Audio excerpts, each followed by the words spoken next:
اور شب معراج کے حوالے سے جو نالج میں آپ کے ساتھ شیئر کرنا چاہوں گی، انسانی ذہن کی یہ عادت ہے کہ جب وہ کسی عجیب و غریب رونوں کی بات کے متعلق پڑھتا ہے تو اس کے ذہن میں چند سوالات اٹھتے ہیں۔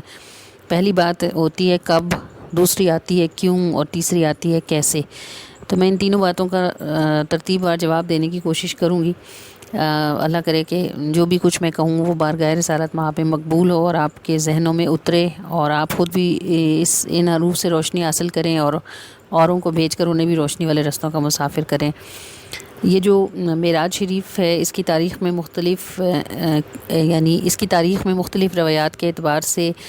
کچھ نہ کچھ اختلافات پائے جاتے ہیں، لیکن بہرحال اس بات پر سب لوگ اکثریت اس بات پر متفق ہے کہ معراج شریف ہجرت سے 1 سال پہلے نبوت کے 13ویں سال میں ہوئی، یعنی نبوت کے 13ویں سال میں ہجرت ہے اور 11ویں سال میں معراج ہوئی۔ امام ابن جوزی اپنی کتاب الوفا میں صفحہ نمبر 228 میں حضرت ابن عباس اور حضرت ام المومنین حضرت عائشہ صدیقہ سے روایت کرتے ہیں کہ معراج کا واقعہ طائف اور وفات خدیجۃ الکبریٰ کے بعد تبلیغ نبوت کے 11ویں سال 6 ماہ یعنی 11.5 سال یعنی 12ویں سال رجب کے مہینے میں ہوئی۔ حوالہ نوٹ کر لیجیے گا، امام ابن جوزی کی کتاب ہے الوفا، صفحہ نمبر 228 ہے۔ حضرت ابن عباس اور حضرت عائشہ صدیقہ کے روایت سے یہ بات ثابت ہے کہ واقعہ معراج رجب کے مہینے میں ہوا، اور رجب 26 اور 27 رجب کی درمیانی رات تھی جب یہ واقعہ پیش آیا۔ تو یہ اس بات کا جواب ہے کہ کب ہوا۔ اب کیوں کے سوال میں آتے ہیں کہ واقعہ معراج پیش کیوں آیا۔ جیسا کہ میں نے آپ کو بتایا کہ نبوت کے 11ویں سال میں واقعہ معراج ہوا، تو واقعہ معراج کی پہلی حکمت یہ بیان کی جاتی ہے کہ اعلان نبوت جب آقا کریم نے فرمایا تو ہم سب پڑھ چکے ہیں کہ حضور علیہ الصلوۃ والسلام پر مصائب اور آلام کے پہاڑ ٹوٹ پڑے۔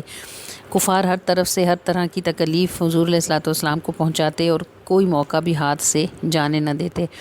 حتیٰ کہ نبی کریم صلی اللہ علیہ وآلہ وسلم کو اور آپ کے پورے خاندان کا بائیکاٹ ہوا اور آپ کو حرم کعبہ کے قریب ایک گھاٹی میں قید کر دیا گیا، محصور کر دیا گیا۔ آقا کریم کے والدین اور آپ کے دادا جان تو بچپن میں انتقال کر چکے تھے، اور اب آپ کی پرورش جو ہے وہ آپ کے چچا ابو طالب کے سپرد تھی۔ ابو طالب تمام تر مخالفتوں کے باوجود نبی کریم صلی اللہ علیہ وآلہ وسلم کا ساتھ دیتے آ رہے تھے۔ وہ بھی اس بائیکاٹ میں کا شکار ہوئے اور انہیں بھی اسی گھاٹی میں محصور کیا گیا۔ آپ کی زوجہ محترمہ حضرت خدیجۃ الکبریٰ بھی اس بائیکاٹ میں آپ کے ساتھ تھی۔ اس طرح نبوت کے 7ویں سے لے کر 10ویں سال تک یعنی 2.5 سے 3 سال کے عرصے تک نبی پاک صلی اللہ علیہ وآلہ وسلم اور آپ پر ایمان لانے والوں اور آپ کی پشت پناہی کرنے والوں نے یہ 2.5 سے 3 سال اس طرح گزارے کہ کبھی بھوکے رہتے تھے، کبھی درختوں کے پتے سوکھے پتے کھاتے تھے، اور کبھی صرف پانی پی کر گزارا کیا کرتے تھے۔ آخر کفار نامراد ہوئے اور یہ بائیکاٹ ختم ہوا، لیکن اس کے خاتمے کے ساتھ ساتھ ہی حضرت ابو طالب کی بھی وفات ہوئی اور حضرت ام المومنین حضرت خدیجۃ الکبریٰ کا بھی وصال ہوا۔ تمام ظاہری سہارے اور رشتے ٹوٹ گئے تو حضور علیہ الصلوۃ والسلام کے قلب انور پر دکھ کی سی کیفیت طاری رہنے لگی۔ والدہ تو تھی نہیں کہ سینے سے لگاتی، والد نہیں تھے کہ دست شفقت سر پر رکھتے،